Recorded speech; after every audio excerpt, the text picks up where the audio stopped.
नेपाल सरकार ने 26 social media platforms ban कर दिया है। और क्यों इसी फैसले ने नई पीढ़ी को सड़कों पर उतार दिए हैं, जिसमें दर्जन भर लोग मारे गए हैं। वहीं दूसरी ओर, क्या भारत और यूरोपियन यूनियन दिसंबर तक फ्री ट्रेड एग्रीमेंट साइन करने वाले हैं? और अगर ये हो गया तो ग्लोबल इकोनॉमी पर इसका क्या असर पड़ने वाला है? और डोनाल्ड ट्रंप ने फिर से भारतीय सामान पर भारी टैरिफ की धमकी क्यों दे दी है? इसी बीच इसराइल के डिफेंस एक्सपर्ट्स दुनिया को यह कह रहे हैं कि सबको भारत और प्रधानमंत्री मोदी से सीखना चाहिए। और आखिर में ब्रिक्स वर्चुअल समिट की अपडेट देखेंगे, जहां पुतिन और जिनपिंग मौजूद रहेंगे। लेकिन पीएम मोदी ने इसमें शामिल न होने का बड़ा फैसला क्यों लिया है? दोस्तों, ये वो खबरें हैं जो आपको टीवी मीडिया में नहीं दिखाई जाती है। इसलिए अगर वीडियो अच्छी लगे तो चैनल को सब्सक्राइब और वीडियो को लाइक जरूर कीजिएगा। कमेंट सेक्शन में जय हिंद लिखना मत भूलिएगा। चलिए शुरू करते हैं। सबसे पहले बात करते हैं पड़ोसी देश नेपाल की। नेपाल सरकार ने हाल ही में एक ऐसा फैसला लिया जिसने पूरी दुनिया का ध्यान खींचा है। सरकार ने फेसबुक, ट्विटर, व्हाट्सएप, यूट्यूब समेत 26 सोशल मीडिया प्लेटफॉर्म्स पर बैन लगा दिया है। सरकार का कहना है कि इन प्लेटफॉर्म्स से फेक न्यूज, धार्मिक घृणा और राजनीतिक अस्थिरता फैल रही थी। यानी तर्क ये है कि ये कदम राष्ट्रीय सुरक्षा और सामाजिक सौहार्द बचाने के लिए उठाया गया है। लेकिन असली कहानी कहीं गहरी है। नेपाल की जन पीढ़ी इस बैन के खिलाफ सड़कों पर उतर आई है। छात्रों, एक्टिविस्ट्स और युवाओं ने सरकार पर आरोप लगाया कि यह फैसला असल में भ्रष्टाचार छिपाने और विपक्ष की आवाज दबाने के लिए लिया गया है। इस प्रदर्शन में अभी 16 लोगों ने अपनी जान गंवा दिया है। यहाँ चीन का मॉडल साफ दिखता है।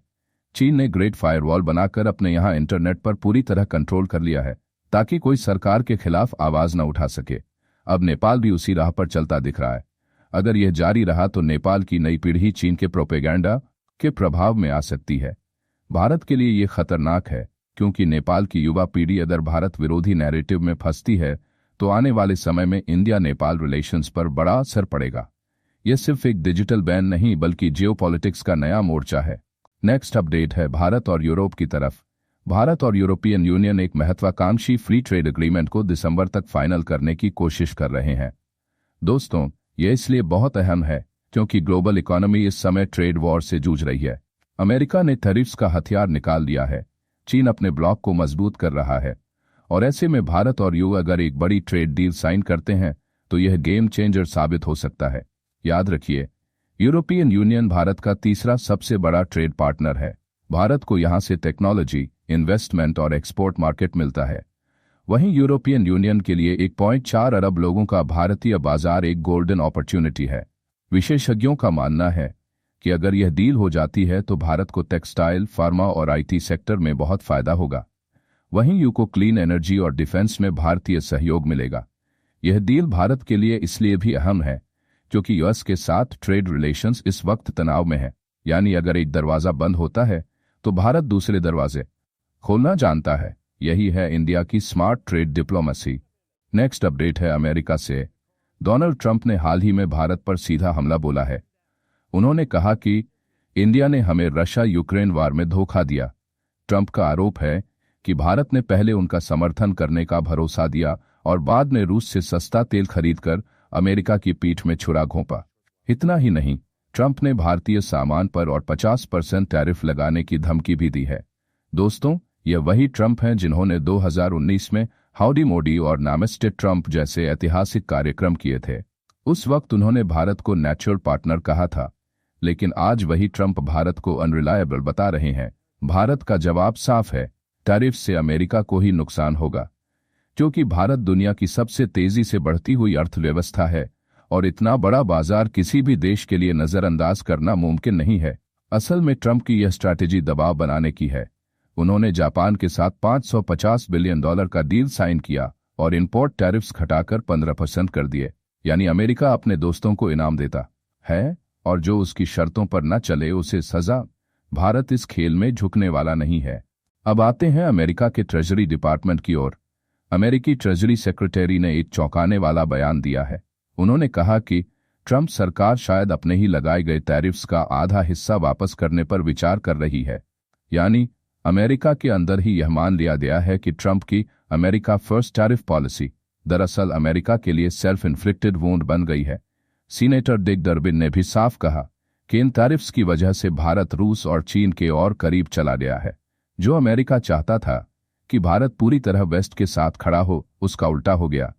भारत ने सेक्यू और ब्रिक्स जैसे संगठनों में अपनी भूमिका बढ़ा दी है, यानी यूएस की हार्ड पॉलिसी ने भारत को यूरेशिया की तरफ धकेल दिया।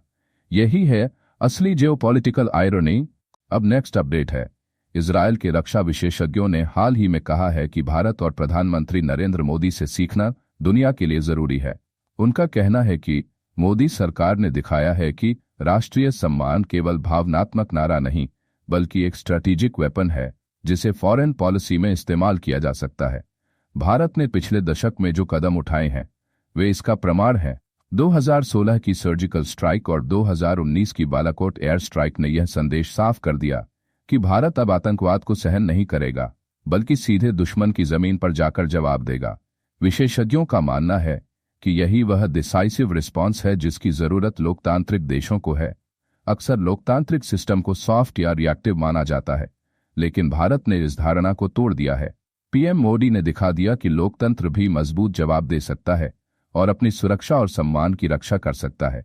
इजरायल और भारत दोनों देशों की चुनौती समान है, आतंकवाद, सीमाई संघर्ष और भू राजनीतिक दबाव। ऐसे में दोनों का सहयोग केवल हथियारों तक सीमित नहीं है, बल्कि रणनीति और सोच में भी मेल खाता है। इजरायल के डिफेंस एक्सपर्ट्स का कहना है कि भारत ने अपने तेजी से बढ़ते ग्लोबल स्टैचर के साथ यह साबित कर दिया है कि अगर किसी देश की फॉरेन पॉलिसी सॉवरेनिटी फर्स्ट के सिद्धांत पर आधारित हो तो उसे कोई भी दबाव नहीं झुका सकता। यानी संदेश साफ है, इजरायल जैसे देशों को भारत की तरह अपने नेशनल इंटरेस्ट को सबसे ऊपर रखना होगा। और यही कारण है कि इंडिया इजरायल पार्टनरशिप आने वाले वर्षों में और गहरी होगी। आखिरी और सबसे बड़ी खबर है ब्रिक्स समिट से। रूस के राष्ट्रपति व्लादिमीर पुतिन और चीन के राष्ट्रपति जिनपिंग इस वर्चुअल ट्रेड समिट में हिस्सा ले रहे हैं, लेकिन पीएम मोदी ने साफ कर दिया है कि वे इसमें शामिल नहीं होंगे। दोस्तों, यह बहुत सिंबॉलिक है। मोदी सरकार दिखा रही है कि भारत अब किसी भी ब्लॉक का जूनियर पार्टनर बनने को तैयार नहीं है। अमेरिका से रिश्तों में तनाव है, रशिया चाइना से भी चुनौतियां हैं, लेकिन भारत अब अपने हितों को सबसे ऊपर रखकर खेल रहा है। यानी इंडिया की डिप्लोमेसी अब मल्टीपोलर और इंडिपेंडेंट है। यही भारत की नई पहचान है, किसी के दबाव में नहीं, सिर्फ अपने नेशनल इंटरेस्ट में। तो दोस्तों, यह थी आज की दिन भर की मेजर अपडेट्स। ऐसी ही वीडियोस के लिए चैनल को सब्सक्राइब कीजिए और कमेंट सेक्शन में बताइएगा कि आपको कौन सा अपडेट सबसे अच्छा लगा। मिलते हैं एक नई वीडियो के साथ। जय हिंद।